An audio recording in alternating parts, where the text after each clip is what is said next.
Hello everyone and welcome to CompuPrep Hub by Takshila Learning.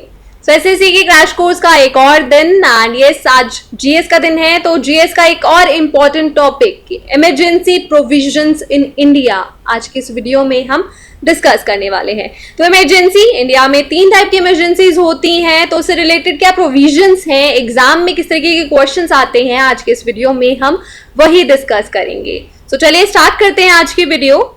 तो emergency provisions as I said कि emergency यानी कि ऐसी situation जब आपको इमरजेंसी होती है किसी भी चीज की, तो वैसी ही कंट्री बेसिस पे भी इमरजेंसी होती है। कुछ ऐसी सिचुएशन होती हैं, फाइनेंशियल क्राइसिस भी हो सकते हैं या फिर वॉर होता है तो ये सिचुएशंस होती हैं। तो कौन कौन सी इमरजेंसीज हैं, लेट्स फर्स्ट डिस्कस। तो इमरजेंसी प्रोविजंस, तो इंडिया के कॉन्स्टिट्यूशन में ये रिटन है कि इमरजेंसी के प्रोविजंस हैं एंड इमरजेंसी कौन लागू कर सकता है, प्रोक्लेम कर सकता है, तो प्रेसिडेंट के पास ये राइट है। तो इंडिया के जो प्रेसिडेंट हैं वो तीनों टाइप की इमरजेंसीज को प्रोक्लेम कर सकते हैं, उनको ये राइट्स दिए गए हैं, लेकिन अकेले वो ये डिसीजन नहीं ले सकते। उसमें इनको किसकी जरूरत है, एज हमने लास्ट वीडियो में पढ़ा था प्रेसिडेंट की कि aid and advice council of ministers की चलती है। तो यस यहाँ पे भी वो पार्ट जो है वो रोल प्ले करते हैं। तो यस एड एंड एडवाइस यहाँ पे काउंसिल ऑफ मिनिस्टर्स की भी जरूरत पड़ती है, लेकिन प्रेसिडेंट ही हैं जो कि तीनों टाइप में से किसी भी टाइप की इमरजेंसी को प्रोक्लेम कर सकते हैं। So the Indian Constitution gives President the authority to declare 3 type of emergencies that are borrowed from Weimar Constitution of Germany। तो कहाँ से बोरो की गई हैं, इंपॉर्टेंट पॉइंट है, एग्जाम में पूछा जा सकता है, तो इसको नोट डाउन करके रख लीजिए कि इमरजेंसी के प्रोविजंस हैं वो वेमार कॉन्स्टिट्यूशन ऑफ जर्मनी से बोरो किए गए हैं एंड तीनों ही टाइप की इमरजेंसी को डिक्लेयर करने की अथॉरिटी दी गई है हमारे प्रेसिडेंट को। देन अब कौन कौन सी इमरजेंसीज होती हैं, तो Indian constitution there are 3 kinds of emergencies. तो कौन कौन सी हैं, नेशनल इमरजेंसी कि कोई वॉर वाली सिचुएशन है उस टाइम पे, तो इंटरनल है या एक्सटर्नल है, अगर कोई ऐसा दोनों में से कोई भी एग्रेशन है तो उस टाइम पे नेशनल इमरजेंसी जो है उसको डिक्लेयर किया जाता है। तो ऐसा नहीं है कि वॉर होगा, कोई एक्सटर्नल होगा तो ही की जाएगी। अगर इंडिया में भी ऐसी सिचुएशन है, वॉर वाली सिचुएशन है, इंटरनल एग्रेशन हो रहा है, तो उस टाइम पे भी नेशनल इमरजेंसी को डिक्लेयर किया जा सकता है। तो अब यहाँ पे इंपॉर्टेंट पॉइंट जो कि जिससे एग्जाम में क्वेश्चन आ सकता है, अब एग्जाम में आपसे ये तो नहीं पूछेंगे कि 3 टाइप की इमरजेंसी कौन सी है, तो नहीं, एग्जाम में आपसे पूछा जाएगा कि नेशनल इमरजेंसी कौन से आर्टिकल के अंदर है। तो आर्टिकल 352 है जिसमें कि नेशनल इमरजेंसी के प्रोविजंस हमारे दिए गए हैं। ऐसे ही प्रेसिडेंट्स रूल होता है किसी भी स्टेट में, तो इसको हम स्टेट इमरजेंसी भी बोल सकते हैं कि इंडिया की जितनी भी स्टेट्स हैं, स्टेट में कोई इमरजेंसी सिचुएशन आ जाती है जहाँ पे कॉन्स्टिट्यूशन जो है वो वर्क नहीं करता या वहाँ की गवर्नमेंट जो है वो वर्क नहीं कर पाती, तो ऐसी कोई भी सिचुएशन होती है उस टाइम पे वहाँ पे स्टेट में जो भी गवर्नमेंट काम कर रही है वो हट जाती है एंड डायरेक्ट वहाँ पे प्रेसिडेंट जो है अपना रूल करते हैं, तो उसी को हम कहते हैं प्रेसिडेंट्स रूल एंड ये आता है हमारे आर्टिकल 356 के अंदर। अगेन आई एम रिपीटिंग कि आपको आर्टिकल पता होने चाहिए कौन सा किससे रिलेट करता है। एग्जाम में डायरेक्ट क्वेश्चन ऐसे पूछे जाते हैं, प्रीवियस ईयर के क्वेश्चन उठाकर देख लो पॉलिटी के, इस तरह के क्वेश्चन आपको एग्जाम में मिलेंगे, तो ये आपको याद करके रखना है। National emergency comes under article 352, President rule article 356 and financial emergency puts under article 360। तो फाइनेंशियल इमरजेंसी यानी कि फाइनेंस की कमी होना, तो ये ऐसी सिचुएशन भी हो सकती है जब हमारे पास फाइनेंस इतनी ना हो, तो उस टाइम पे फाइनेंशियल इमरजेंसी जो है वो घोषित कर दी जाती है, तो ये आर्टिकल 360 के अंदर आती है। तो यहाँ पे इस स्लाइड से आपको जो पॉइंट याद रखने हैं, एक तो कौन से कॉन्स्टिट्यूशन से बोरो है, कौन डिक्लेयर कर सकता है एंड कौन कौन सी इमरजेंसी से रिलेटेड कौन कौन से आर्टिकल्स हैं। तो ये सारे पॉइंट्स यहाँ पे इंपॉर्टेंट हैं, एग्जाम में जिससे क्वेश्चन पूछे जा सकते हैं, तो ये याद रखना या नोट डाउन करके रख लो या स्क्रीनशॉट करके रख लो, पर रख लेना अपने पास सो दैट कि रिवाइज करो तो भी आपको याद रहे।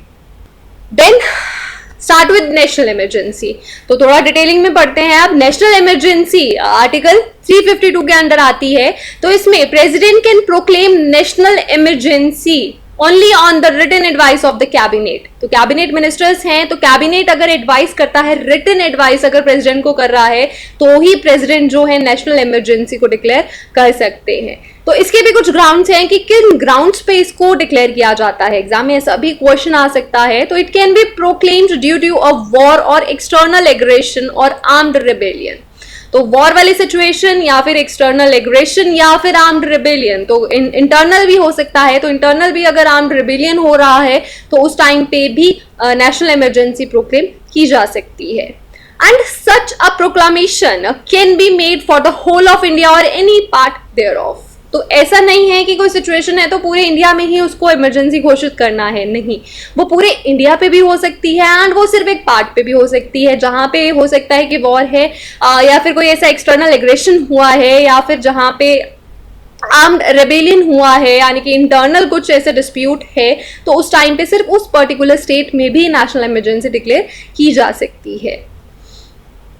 तो ऐसा कोई पर्टिकुलर रूल नहीं है कि पूरे इंडिया में ही होगी, ये डिसीजन पर्टिकुलरली प्रेसिडेंट का होता है एंड कैबिनेट का होता है।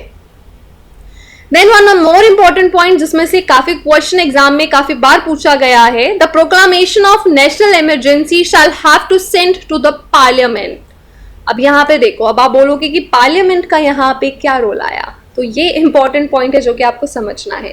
प्रेसिडेंट का रोल है, प्रेसिडेंट प्रोक्लेम कर सकते हैं, अथॉरिटी प्रेसिडेंट के पास है, लेकिन एड एंड एडवाइस किसकी चलती है, तो कैबिनेट अगर एडवाइस कर रहा है तो ही चलती है। थर्ड आ जाता है यहाँ पे पार्लियामेंट। तो इमरजेंसी कोई भी है घोषित तभी होगी, प्रेसिडेंट भले ही उसको घोषित कर दे लेकिन वो लागू तभी होगी जब पार्लियामेंट, यानी कि जो हमारे दो हाउसेज हैं पार्लियामेंट के, राज्यसभा एंड लोकसभा, उसको अप्रूव करेंगे।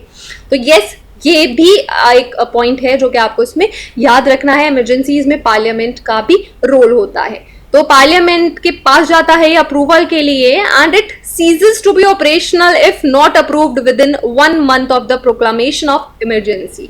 कि प्रेसिडेंट ने घोषित की कि इमरजेंसी वाली सिचुएशन है एंड पार्लियामेंट उसको अप्रूव करने के लिए पार्लियामेंट के पास भेजा गया एंड 1 महीने तक अगर पार्लियामेंट ने उसको अप्रूव नहीं किया तो वो इमरजेंसी वहीं के वहीं सीज कर दी जाती है, खत्म कर दी जाती है, तो आगे वो कंटिन्यू नहीं होती। तो पार्लियामेंट का इसीलिए इसमें एक मेन रोल प्ले है। तो ये भी आपको ध्यान रखना है कि पार्लियामेंट का क्या रोल प्ले है। इससे रिलेटेड क्वेश्चन आपको इनडायरेक्ट एग्जाम में पूछा जा सकता है। दैट इज वाई मैं आपको ये नहीं बोलूंगी कि इसमें से डायरेक्टली पूछा जाएगा, इनडायरेक्टली क्वेश्चन आ सकता है। तो यू शुड नो कि पार्लियामेंट का इसमें क्या रोल है। Then the emergency approved is to be on the basis of special majority. तीनों इमरजेंसीज के लिए मेजॉरिटी डिफरेंट होती है, तो आपको याद रखना है। अभी मैं आपको यहाँ पे ही बता देती हूँ कि स्पेशल मेजॉरिटी सिर्फ नेशनल इमरजेंसी के लिए होती है क्योंकि ये नेशनल लेवल पे है, that is why. And war वाली सिचुएशन है तो एग्रेशन की वजह से होती है, चाहे वो इंटरनल हो या एक्सटर्नल। तो इस वाली जो इमरजेंसी है नेशनल इमरजेंसी के लिए अगर पार्लियामेंट इसको अप्रूव करता है तो वहाँ पे स्पेशल मेजॉरिटी के साथ अगर ये पास होती है तो ही ये घोषित की जाती है, otherwise it ceases to be operate. तो येस, यहाँ पे स्पेशल मेजॉरिटी का क्राइटेरिया, ये क्वेश्चन एग्जाम में कई बार पूछा गया है कि इनमें से कौन सी स्पेशल मेजॉरिटी के साथ पास होती है या नेशनल इमरजेंसी को कौन सी मेजॉरिटी के साथ पास किया जाता है पार्लियामेंट में। तो you should no national emergency special majority के साथ, बाकी 2 इमरजेंसीज हैं president rules and financial emergency, उसमें हमारा सिंपल मेजॉरिटी चलती है। तो स्पेशल मेजॉरिटी क्या है, यहाँ पे थोड़ा सा इस पे भी फोकस कर लेते हैं। कई बार ये क्वेश्चन भी आ जाता है कि स्पेशल मेजॉरिटी का क्या मतलब हुआ। तो स्पेशल मेजॉरिटी का मतलब होता है कि 2/3 एटलीस्ट मेंबर्स जो हैं वहां पे प्रेजेंट हैं, वोट कर रहे हैं, तो और मेजॉरिटी में है तो वहां पे 2/3 जो है उनकी वोट होनी चाहिए। अगर वो 2/3 के रेशियो के साथ पास होती है तो उसको स्पेशल मेजॉरिटी बोला जाता है। तो अगर 2/3 उस टाइम पे प्रेजेंट हैं एंड वोट कर रहे हैं तो अगर वो इसको पास करते हैं उसमें से 2/3 लोग, तो उसको स्पेशल मेजॉरिटी के साथ पास जो है डिक्लेयर किया जाता है। तो ये जरूर ध्यान रखना मेजॉरिटी का, ये बहुत इंपॉर्टेंट पॉइंट है। Then national emergency shall be imposed for not more than 6 months from the date of approval। ये भी कई बार क्वेश्चन पूछा जाता है कि इमरजेंसी तो हो गई, घोषित कर दी, लेकिन कितने टाइम तक अब वो इमरजेंसी लगेगी, लागू होगी या चलेगी। तो इसका जो मैक्सिमम टाइम पीरियड है कि वो 6 महीने से ज़्यादा नहीं चल सकती है। अगर इसके बाद भी उसको कंटिन्यू करना है ड्यू टू एनी रीज़न तो पार्लियामेंट का फिर से अप्रूवल चाहिए। तो 6 महीने का टाइम पीरियड है। बाकी प्रेसिडेंट के पास ही राइट होता है, जब उन्हें लगता है कि सिचुएशन अंडर कंट्रोल है तो वो इमरजेंसी को जो है वहाँ पे खारिज कर सकते हैं।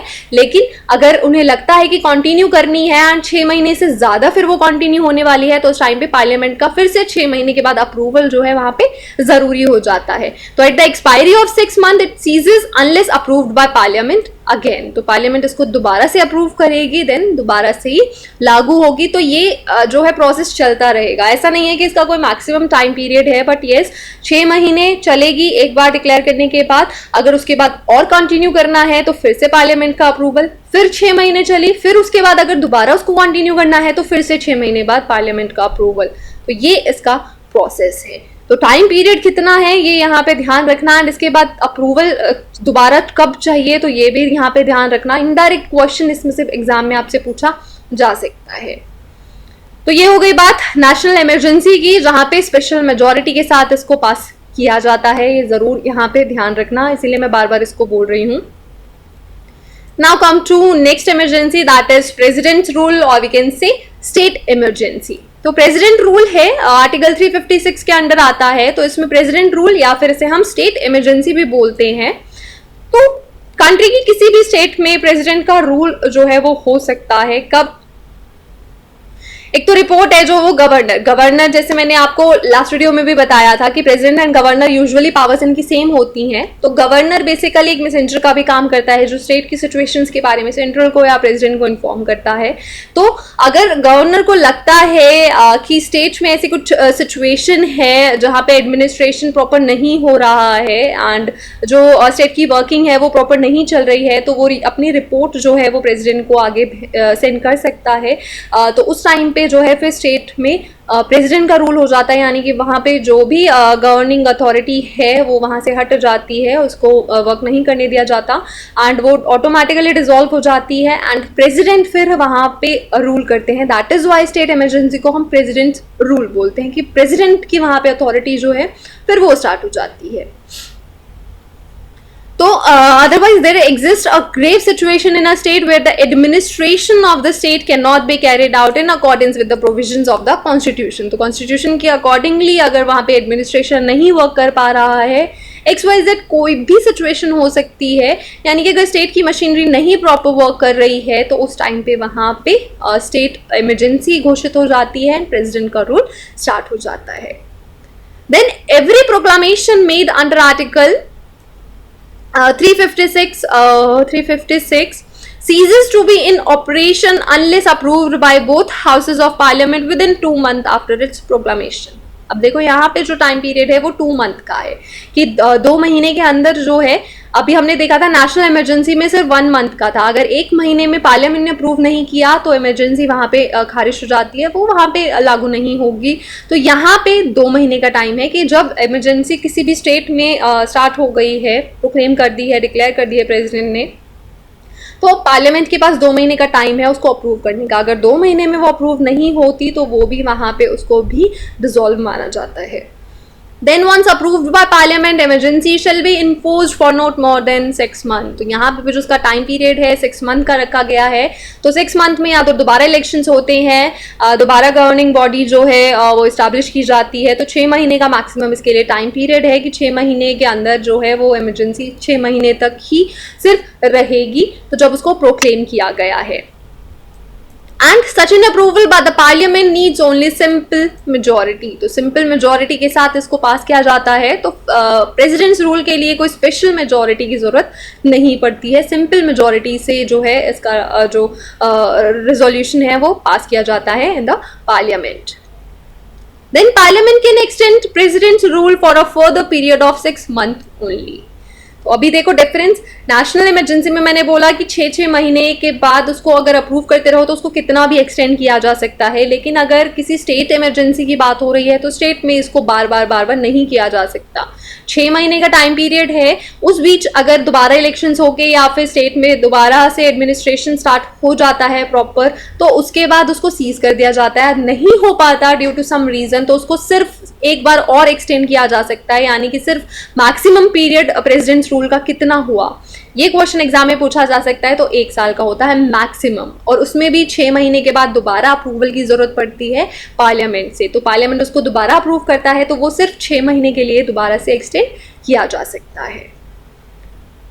तो ये थी स्टेट इमरजेंसी।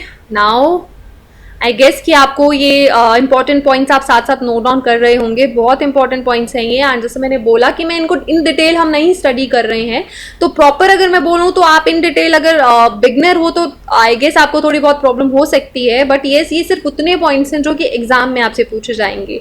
तो इसीलिए अब ये मत सोचना कि मैम ने ये पॉइंट नहीं बताया या वो पॉइंट नहीं बताया। नो, आप लोग के मन में आ रहा होगा कि मैम ने तो इसमें ये भी नहीं बताया, ये भी नहीं बताया। तो ये जस्ट क्रैश कोर्स है, रिविजन कोर्स है आपका। दैट इज वाई मैं सिर्फ और सिर्फ इंपॉर्टेंट पॉइंट्स पे फोकस कर रही हूँ, जो कि एग्जाम में जिससे क्वेश्चंस ज़्यादातर पूछे जाते हैं।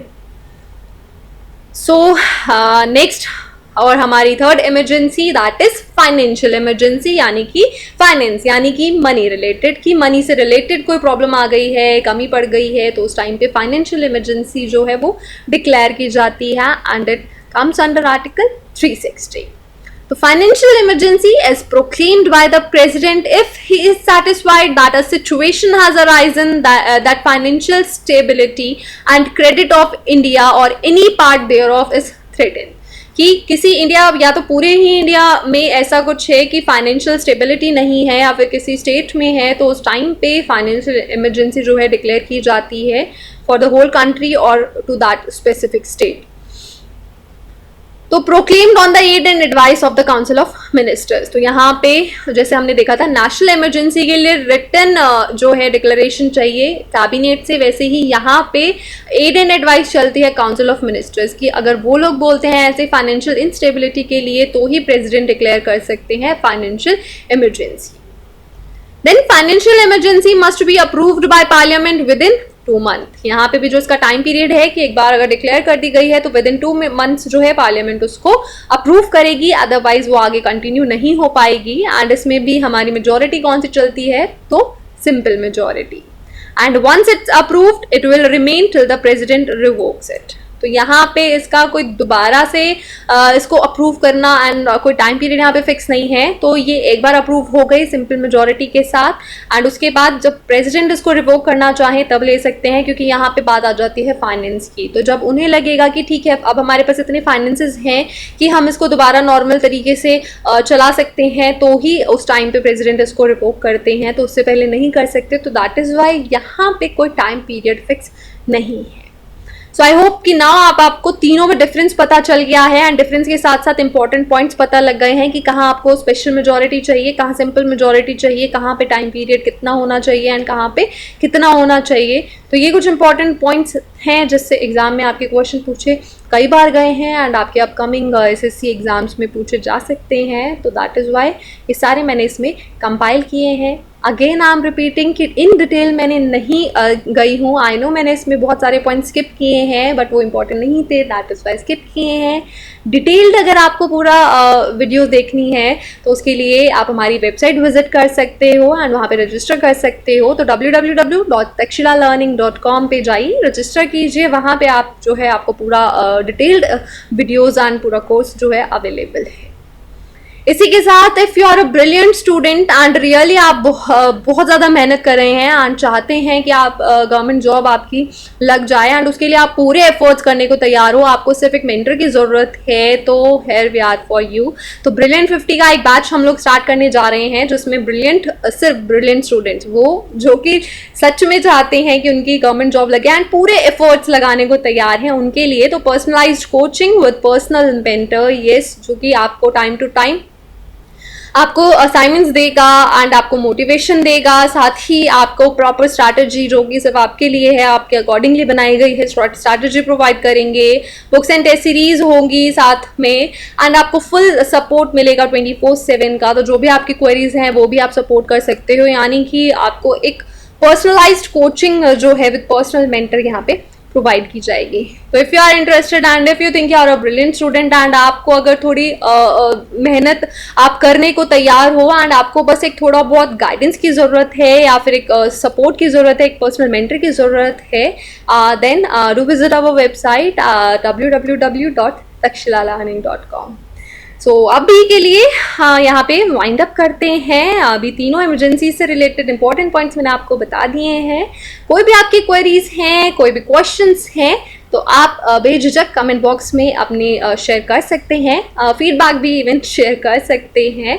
तो जल्दी से जल्दी, जितना जल्दी हो सकेगा उतने जल्दी आपके क्वेश्चंस का आंसर दिया जाएगा। नाउ अब हम मिलेंगे नेक्स्ट वीडियो में, कुछ और इंपॉर्टेंट टॉपिक डिस्कस करेंगे। अभी के लिए यहाँ पे वाइंड अप करते हैं। अगर आपने प्रीवियस वीडियोस नहीं देखी हैं, न्यू व्यूवर हो, तो आप हमारा प्लेलिस्ट आपको मिल जाएगी, तो प्रीवियस वीडियोस आप जाके देख सकते हो, अदर सब्जेक्ट्स की भी। तो उसके लिए आपको लिंक जो है डिस्क्रिप्शन में मिल जाएगा। So thank you so much for watching, have a good day and video अच्छी लगी है तो लाइक के साथ साथ शेयर करना ना भूलें।